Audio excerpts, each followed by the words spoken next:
और आज हम लोग इंडक्टिव इफेक्ट के ही कुछ अलग एप्लीकेशंस डिस्कस करेंगे। कल हम लोगों ने strength of carboxylic acid on the basis of inductive effect discuss किया था, और आज उसके आगे second application strength of base और amino acid and effect of inductive effect on dipole moment of the organic compound, इस पर आज हम लोग डिस्कशन करेंगे। और first, basic strength of amines. आप लोग बेस क्या होता है इसके बारे में पहले भी से जानते हैं, और इसके बारे में हमने चर्चा भी की है। According to Lewis acid-base concept, the substance which donate a lone pair of electron is known as acid. But on the basis of Bronsted acid-base concept is also known as conjugated acid-base concept. इसके आधार पर proton जो accept करता है, it means कि proton acceptor is also known as acid, sorry base. Proton acceptor is also known as base. अब अगर हम एक एग्जाम्पल लेते हैं, और इस एग्जाम्पल में हम ये देखें कि एलिफैटिक एमीन्स, जिसमें आप अमोनिया को जानते हो, और अमोनिया में नाइट्रोजन के साथ 3 हाइड्रोजन होते हैं, और एक non bonding loan pair of electron होता है नाइट्रोजन पर। वो जो non bonding loan pair of electron होता है, वो loan pair of electron easily accepts a proton. वो आसानी से किसी प्रोटॉन को एक्सेप्ट कर लेता है। Thus, all the amines are the basic in nature. इसलिए सारे amines प्रकृति में बेसिक होते हैं। Thus, we can say that the greater is the tendency of an amines to donate its lone pair of electron or accept proton, greater is its base strength. It means कि अगर कोई amine जो lone pair of electron को donate करता है या proton को accept करता है, अगर loan pair of electron donate करने या एक्सेप्ट करने की टेंडेंसी या कैपेसिटी अगर ज्यादा है, तब उस कंपाउंड की बेसिक स्ट्रेंथ ज्यादा होगी, उसकी बेसिक स्ट्रेंथ ज्यादा होगी। अब आप देखिए कि अगर कोई organic compound, suppose amines, ionize होता है इन एक्वस मीडियम, आप एक्वस मीडियम में अगर आप एमीन को लेते हो तो वो आयोनाइज हो जाता है, अपने आयंस में ब्रेक हो जाता है, और जब वो अपने आयंस में ब्रेक होगा तब RNH2, this is the primary amine, reacts with water to produce RNH3 positive, just like ammonium ion. This is the ammonium ion and this is the hydroxyl ion, OH minus ion. Ammonium का formula होता है बेटा NH4 positive, nium means positive, NiUm means positive, so this is ammonium. और अगर मान लो carbon पर बेटा पॉजिटिव चार्ज हो, दिस इज कार्बोनियम। Cl पर पॉजिटिव चार्ज हो, क्लोरोनियम। इट मीन्स कि any species which acquires positive charge is termed as या is named use to suffix nium. Nium को हम उसमें यूज करके उसका नामकरण कर सकते हैं। Now, the strength of amines is expressed in terms of basicity constant or dissociation constants, which is calculated as follow. इस तरह से हमने जब एसिड का इक्विलिब्रियम वाटर के साथ स्टेब्लिश करके हमने बताया था, तो वहां पर भी जो आपका स्ट्रेंथ ऑफ एसिड्स था इसी तरह हमने डिस्कस किया था, और यहाँ भी जो स्ट्रेंथ ऑफ एमीन्स है वो उसकी बेसिसिटी कांस्टेंट या डिसोसिएशन कांस्टेंट पर निर्भर करेगा। Then the basicity constant or dissociation constant may be expressed by Kb is equal to active mass of RNH3 positive multiplied by OH minus negative upon RNH2. यहाँ देखिए Kb, this is the constant, basicity constant or dissociation constant is directly proportional to the OH minus ion.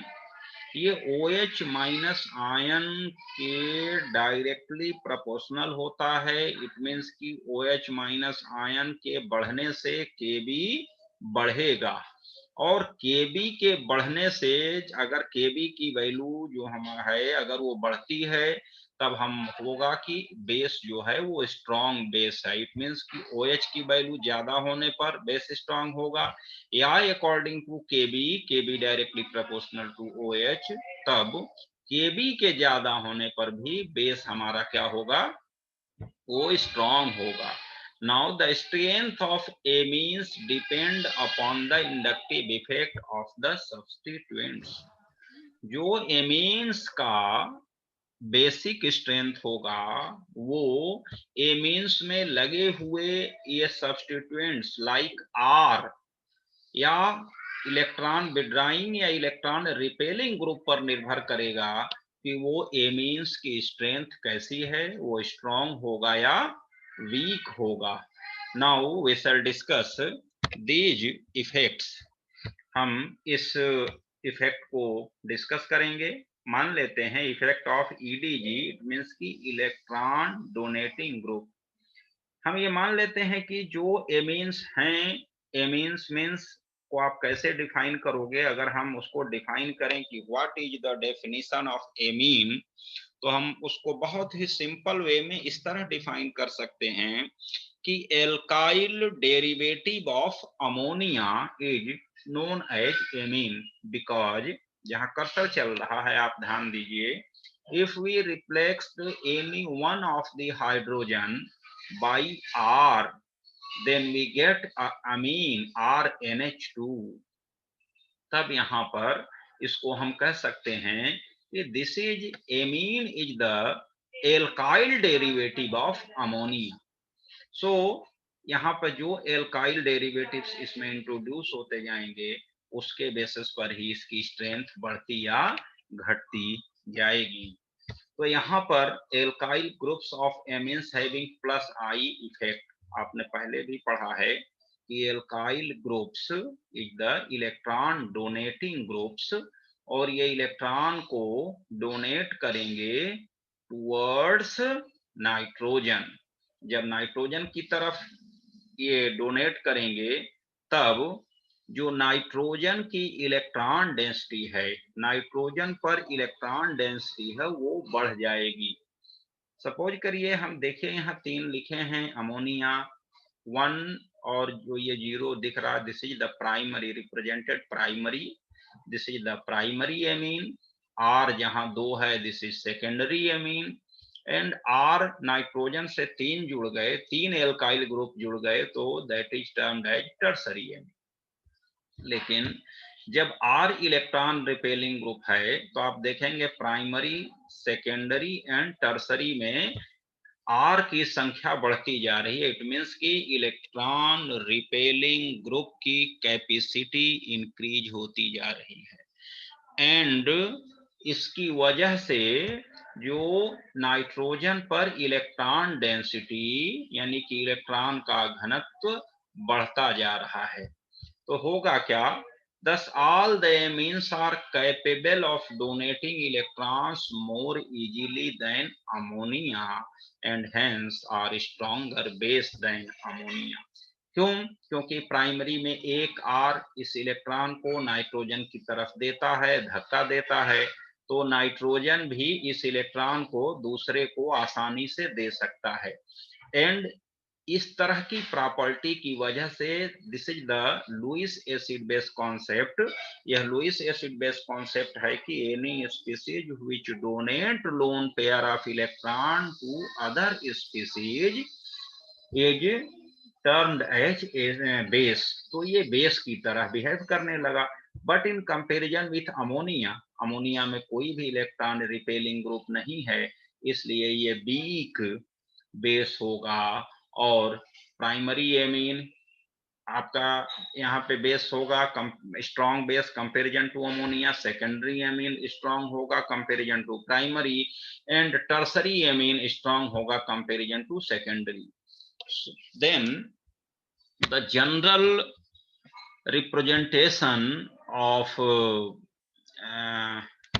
जो आपका है order of basic strength of ammonia primary, secondary and tertiary should be tertiary is greater than secondary, secondary is greater than primary and primary is greater than ammonia। यानी कि जो basic strength होगा ये order होना चाहिए। लेकिन जो हमने ये बताया this is the theoretical concept, और थ्योरेटिकल कॉन्सेप्ट के बेसिस पर ये ही हमारे पास ऑर्डर मिलना चाहिए, लेकिन ऐसा होता नहीं है। प्रैक्टिकली ऐसा नहीं होता है। हम ऑब्जर्व करते हैं कि ये तो इस तरह हुआ, तो जो हमने देखा था वहां क्या था, टर्सरी की सबसे ज्यादा बेसिक स्ट्रेंथ होनी चाहिए थी, लेकिन यहाँ किसकी है, सेकेंडरी का बेसिक स्ट्रेंथ सबसे ज्यादा है, देन प्राइमरी का, देन टर्सरी का, और देन अमोनिया। ये आप ध्यान रखिएगा कि होना तो चाहिए सबसे ज्यादा टर्सरी का, देन सेकेंडरी का, देन प्राइमरी का, then ammonia, on the basis of theoretical concept. लेकिन प्रैक्टिकली हम देखते हैं कि सेकेंडरी जो आपके एमीन्स हैं उसकी बेसिक स्ट्रेंथ ज्यादा है कंपैरिजन टू प्राइमरी, और उससे कम है टर्सरी का, जबकि थ्योरेटिकल कॉन्सेप्ट पे टर्सरी का सबसे ज्यादा था, यहाँ तीसरे नंबर पर है, और अमोनिया लास्ट में है। एक और देख लेते हैं कि अगर ये हम इसमें इथाइल ग्रुप अगर हम चेंज कर दें, मिथाइल तो ये है ही, अगर हम यहाँ पे ये मिथाइल बेटा ये गलत यहाँ आ गया है, अगर ये इथाइल लें CH3 की जगह, ये सीरीज गलत आ गई है यहाँ, इसको ध्यान कर लीजिएगा, ये CH3 की जगह C2H5 लेते हैं तो ये सीरीज चेंज हो जाएगी, इसको फिर हम बताएंगे, गलत आ गया इसलिए इसको छोड़ दीजिए। खैर, ऐसा आप जो फर्स्ट सीरीज देखिए कि CH3 का whole twice NHCH3, then NH2CH3 whole thrice N and ammonia, इनमें ऐसा क्यों होता है, ये टर्सरी एमीन की बेसिक स्ट्रेंथ क्यों घट जाती है। टर्सरी एमीन की बेसिक स्ट्रेंथ इसलिए घट जाती है कि इसमें एक तो केबी वैल्यू सपोर्ट करता है, सबसे ज्यादा केबी वैल्यू सेकेंडरी की होती है, केबी यानी कि जो हमने फार्मूले से बताया था, उसके बाद कम होती है प्राइमरी की, उसके बाद होती है टर्सरी की, और देन अमोनिया की। तो एक तो जो केबी वैल्यू है वो इस सीरीज को सपोर्ट करता है। दूसरा है solvation effect. Solvation effect means कि कोई भी सॉल्वेंट जिसमें ये डिजॉल्व होता है यानी कि हाइड्रोजन बॉन्डिंग फॉर्म करता है, तो इस केस में एक हाइड्रोजन बॉन्डिंग फॉर्म करेगा, इस केस में दो हाइड्रोजन बॉन्डिंग फॉर्म करेगा, और इस केस में कोई हाइड्रोजन बॉन्डिंग फॉर्म नहीं करता है। तो सॉल्वेशन को हम फिर जब आगे स्टेबिलिटी की बात करेंगे वहां लेंगे, यहाँ क्लियर नहीं हो पाएगा, बट स्टीयरिंग फैक्टर के बेसिस पर आप समझ सकते हो। स्टीयरिंग फैक्टर मीन्स अगर सपोज करो क्राउडिंग, अगर एक पॉइंट पर कई चीजें जुड़नी हो तो एक पॉइंट पर आप ये सपोज कर लो कि अगर एक पॉइंट है और वहां 3 बॉल्स को एट ए टाइम एक पॉइंट पे आप अटैच करना चाहते हो, तो वो वहां एक ही पॉइंट पर तीनों बॉल अटैच नहीं कर पाओगे। क्यों? क्योंकि जो पॉइंट है उसका साइज काफी छोटा है, और इसी वजह से यहाँ पर जो ये NCH3 है, CH3 जो है ये बल्कियर ग्रुप है, और नाइट्रोजन के अलोंग इसकी क्राउडिंग ज्यादा हो जाती है, तो ये एक तरह से अनस्टेबिलिटी की तरफ मूव कर जाता है, और इसलिए यहाँ स्टीयरिक फैक्टर काम करता है। ये इसलिए यहाँ पे सेकेंडरी जो आपका है, दो फैक्टर लगते हैं, एक तो सेकेंडरी में स्टीयरिक फैक्टर कम लगता है, दूसरा आसानी से ये नाइट जो लोन पेयर ऑफ इलेक्ट्रॉन है डोनेट कर देता है। इसलिए जो आपका सेकेंडरी एमीन है is stronger base than primary than tertiary and last में अमोनिया है। एक हम ये क्वेश्चंस लेते हैं, which one of the following compound is more basic in nature? आप ध्यान से देखिए, हमने 4 कंपाउंड लिए हैं बेटा यहाँ, और ये 4 कंपाउंड हैं। एमीन आपका है जो एनिलीन है, मिथाइल यानी कि पैरा पर मिथाइल ग्रुप लगा है, एनिलीन है। फिर क्या है, ऑर्थो यानी कि नाइट्रो एनिलीन है, this is the Meta ortho, Meta and para Meta nitro aniline, and this is the Meta Meta यानी कि 2 3 4 5 यानी कि 3 एंड 5 डाई नाइट्रो एनिलीन है ये। अब इसमें अगर हम पूछें कि ऐसा इसमें स्ट्रॉन्ग कौन सा है, तो देखो जो NH2 ग्रुप है ये C6H5 है, ये इलेक्ट्रॉन रिपेलिंग ग्रुप नहीं है, इलेक्ट्रॉन अट्रैक्टिंग ग्रुप है, यानी कि ये लोन पेयर इलेक्ट्रॉन को अपनी तरफ खींचेगा।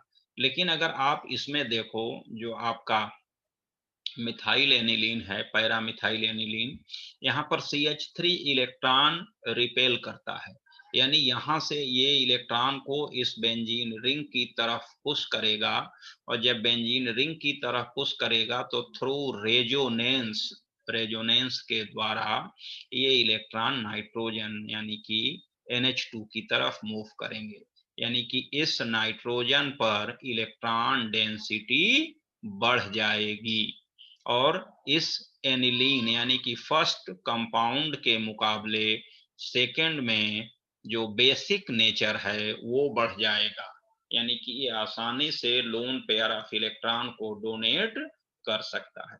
But in the case of meta nitro aniline, nitro group acts as electron withdrawing group, electron को विड्रा करने की करता है ये, और इस तरीके से ये एक्ट करता है, बर्ताव करता है। तो अगर नाइट्रो ग्रुप इस बेंजीन रिंग से पाई इलेक्ट्रॉन्स को अपनी तरफ अट्रैक्ट करता है, then through resonance this lone pair of electrons also involve in resonance, इस बेंजीन में रेजोनेंस में इन्वॉल्व हो जाएगा। अगर इन्वॉल्व हो जाएगा तब यहाँ पर ये लोन पेयर ऑफ इलेक्ट्रॉन आसानी से दूसरे प्रोटॉन के लिए नहीं अवेलेबल होगा, और ना ही ये आसानी से ये कंपाउंड इस लोन पेयर ऑफ इलेक्ट्रॉन को डोनेट कर पाएगा। Same in the case of di nitro aniline. तो जो थर्ड एंड फोर्थ है, यहाँ पर इलेक्ट्रॉन अट्रैक्टिंग ग्रुप लगे हैं बेटा, और फर्स्ट एंड सेकंड में, फर्स्ट में तो एज सच कोई इलेक्ट्रॉन रिपेलिंग ग्रुप नहीं है, एक सिंपल बिहेवियर के साथ ये वर्क कर रहा है। But in the second structure CH3 acts as electron donating group, और इस वजह से केवल एक ये कंपाउंड है जो इलेक्ट्रॉन को डोनेट कर रहा है आसानी से। So second compound is more basic than which compound? अगर आप चाहो तो आप लोग उसमें जो चैट बॉक्स में लिख सकते हो। यहाँ एनिलीन सेकंड नंबर पर होगा, क्योंकि इसमें कोई इलेक्ट्रॉन विड्राइंग ग्रुप नहीं है, और जैसे जैसे इलेक्ट्रॉन विड्राइंग ग्रुप की कैपेसिटी बढ़ती जाएगी वैसे वैसे वीक बेस होता जाएगा।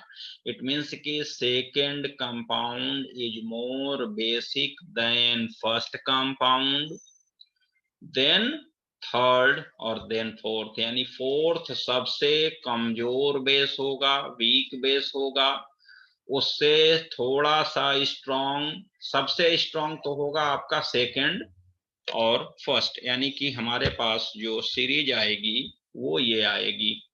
कौन सा? The order of basic strength is second सबसे ज्यादा, उससे कम फर्स्ट, उससे कम थर्ड, और उससे कम फोर्थ होगा।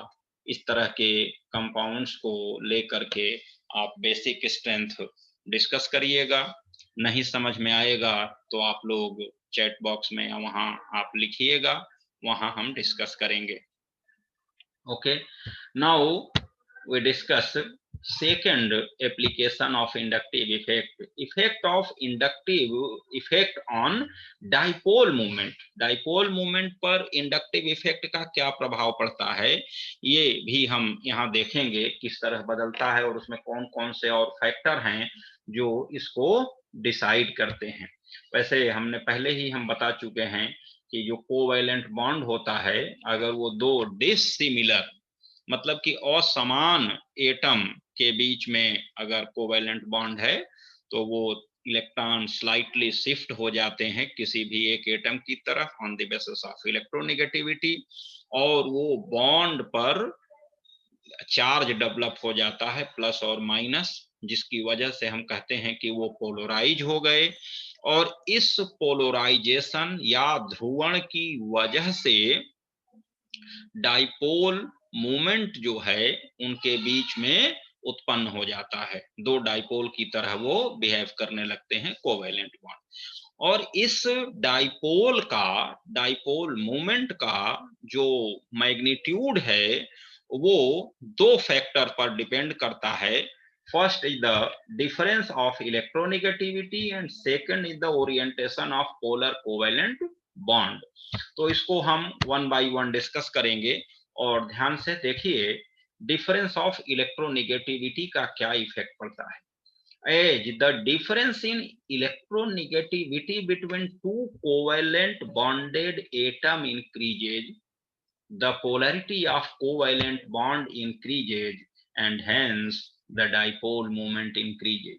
यानी कि दो कोवैलेंट बॉन्डेड एटम के बीच का अगर अंतर बढ़ता है, इलेक्ट्रोनेगेटिविटी का अंतर बढ़ता जाता है, तब उसके साथ साथ डाइपोल मूवमेंट भी बढ़ता जाता है। जैसे हमने इस टेबल में मान लीजिए इथेन लिया, दोनों कार्बन की इलेक्ट्रोनेगेटिविटी समान है तो डिफरेंस जीरो हुआ तो डाइपोल मूवमेंट भी जीरो हो गया। यहाँ CH3I है तो CH3I में हम कार्बन की तो है सबकी 2.50, लेकिन हम ICl, Br और F की ये लिए हैं जिसमें से ज्यादा होने की वजह से कार्बन की जो वैल्यू है उसको हम माइनस कर देते हैं। तो यहाँ आयोडीन की इलेक्ट्रोनेगेटिविटी वैल्यू 2.66 माइनस 2.550, कार्बन की तो 0.16 आया, इसकी डिफरेंस कम आया और इसका डाइपोल मोमेंट भी कम आया है। इसी तरह Cl का यहाँ देखा जाए तो डिफरेंस थोड़ा बढ़ा है, डाइपोल मोमेंट बढ़ा है। यहाँ Br का डिफरेंस बढ़ा है, डाइपोल मोमेंट बढ़ा है, लेकिन F का जो है डिफरेंस बढ़ने के साथ साथ डाइपोल मोमेंट कम हो गया है कंपैरिजन टू Br। ब्रोमीन से फ्लोरीन का क्या होना चाहिए, ये और बढ़ जाना चाहिए जबकि कम हो गया है। ये बेटा ऐसा इसलिए हुआ है कि जो फ्लोरीन की इलेक्ट्रोनेगेटिविटी ज्यादा होने की वजह से जो बॉन्डिंग इलेक्ट्रॉन्स हैं वो slightly shifted towards fluorine atom की तरफ वो शिफ्ट हो जाते हैं, और इस वजह से फ्लोरीन का जो साइज है यानी कि उसका वॉल्यूम है वो कम हो जाता है, छोटा हो जाता है। इस वजह से जो आपका डाइपोल मोमेंट है ब्रोमीन की अपेक्षा थोड़ा कम हो गया, जबकि इसका डाइपोल मोमेंट डिफरेंस ज्यादा होने की वजह से ज्यादा होना चाहिए था, लेकिन ऐसा नहीं हुआ। Now the second orientation of polar covalent bond. इस पोलर कोवैलेंट बॉन्ड जो हैं उनका ओरिएंटेशन क्या है, इट मीन्स कि वो स्ट्रक्चर में किस डायरेक्शन में सिचुएटेड हैं, स्पेस में किस डायरेक्शन में सिचुएटेड हैं। यहाँ हमने कुछ कंपाउंड लिए हैं बेटा। First is the methyl chloride, Second one is the dichloromethane, third trichloromethane and fourth tetrachloromethane. यहाँ ट्राइक्लोरोमीथेन को CHCl3 क्लोरोफॉर्म के भी नाम से जानते हैं।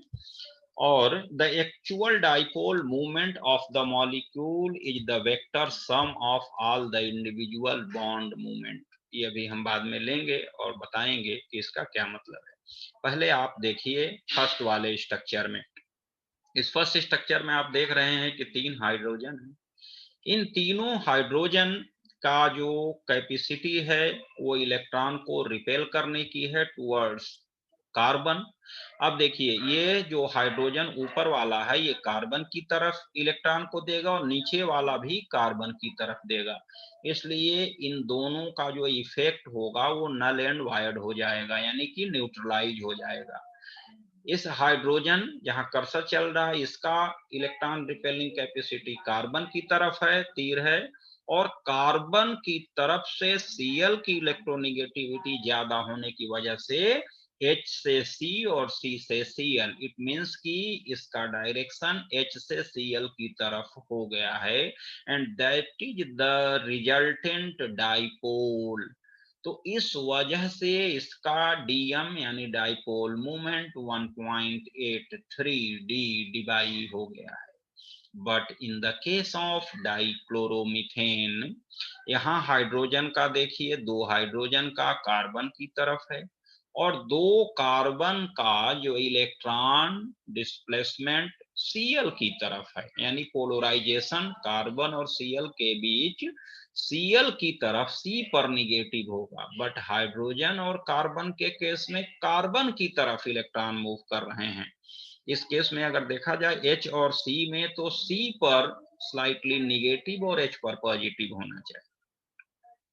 अब इस C और Cl के बीच चूंकि इसका डायरेक्शन दोनों का अलग है, तो जब हम पैरेललोग्राम अभी हम बेंजीन का लेंगे स्ट्रक्चर उस बीच में देखेंगे तो इसमें एक फोर्स लगेगा और जो इसके विकर्ण पर यानी कि इस तरह से जो लगता है इसको हम कैलकुलेट करेंगे।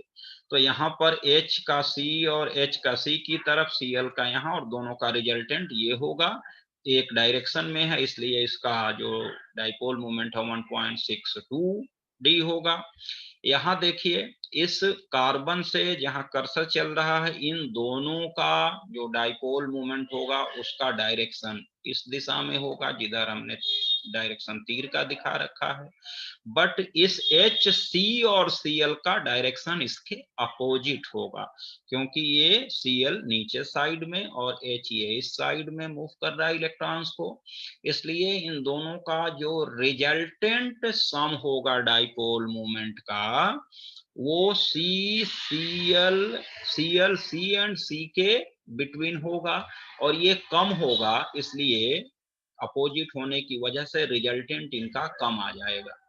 But in the case of try टेट्राक्लोरो, जिसको कहते हैं टेट्राक्लोरोमीथेन यानी कि कार्बन टेट्राक्लोराइड, इसमें चारों Cl की वजह से टोटल जो रिजल्टेंट डाइपोल मोमेंट है वो 0 हो जाएगा, क्योंकि ये Cl और ये Cl अपने इफेक्ट को न्यूट्रलाइज कर देंगे, फिर ये Cl और ये Cl अपने इफेक्ट को न्यूट्रलाइज कर देंगे और इनका रिजल्टेंट भी एक दूसरे को न्यूट्रलाइज कर देगा।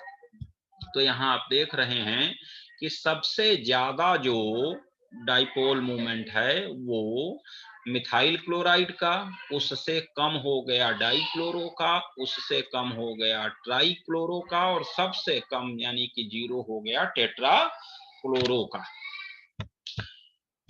नेक्स्ट एक एग्जाम्पल ये और देख लीजिए, इसमें है आपका पैराडाइक्लोरोबेंजीन, this is the ऑर्थोडाइक्लोरोबेंजीन and मेटाडाइक्लोरोबेंजीन।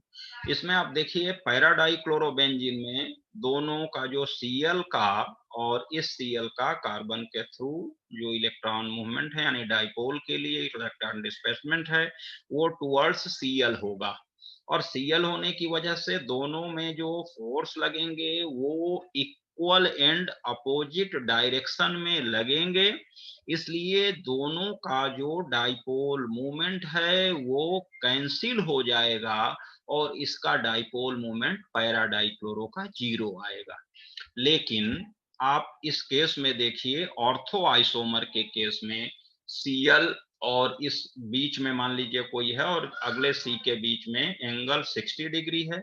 Second Meta में देखिए C यहाँ बीच और यहाँ Cl के बीच में जो डिग्री है वो एंगल है वो 120 डिग्री है।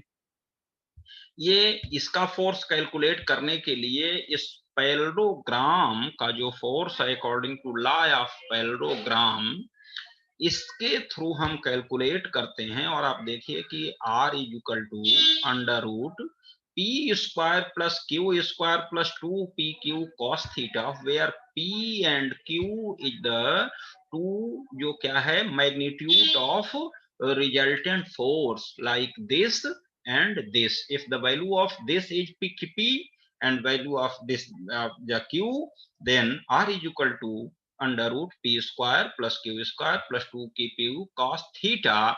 Theta is the angle between two dipole. अब ये आपको ये बता रहा है कि अगर the magnitude of the resultant force increases with decreases in the angle between the two forces, अगर दो फोर्स जो लग रहे हैं P और Q, इनके बीच का जो एंगल है अगर वो कम होगा तब जो रिजल्टेंट मैग्नीट्यूड होगा वो ज्यादा होगा। इट मीन्स कि डाइपोल मोमेंट ज्यादा होगा एंगल कम होने पर। तो ये एंगल देखा जाए तो यहाँ इसमें 60 है, इसमें 120 है, तो जिसमें 60 है उसका डाइपोल मोमेंट देखिए 2.50 डिवाई है डी है और मेटा का 1.72 डी है। इस तरह से अगर पैरा डाइक्लोरो है वहां डाइपोल मोमेंट आपका 0 है, ऑर्थोक्लोरो में 2.50 है और मेटा क्लोरो में 1.720 है। इसका मतलब है कि the dipole moment of ortho isomer is higher than the meta isomer. बेटा अब करीब समय भी हो गया है और ये टॉपिक भी खत्म हो गया। रही बात इसमें stability of carbonium ion, carbon ion on free radical की, उसकी स्टेबिलिटी को हम तब डिस्कस करेंगे या उसमें जो स्ट्रेंथ को जब हम इंटरमीडिएट्स रिएक्शन इंटरमीडिएट्स की स्टडी करेंगे उस समय डिस्कस करेंगे। So thank you for your cooperation. अगर किसी को कोई दिक्कत हो तो आप लोग चैट बॉक्स में लिख सकते हो या आप गूगल क्लासरूम पे जा करके लिख सकते हो, क्वेश्चन लिख सकते हो अगर कोई प्रॉब्लम हो तो। अभी मैं आपको अटेंडेंस के लिए सीट उपलब्ध कराऊंगा। Okay, thank you students.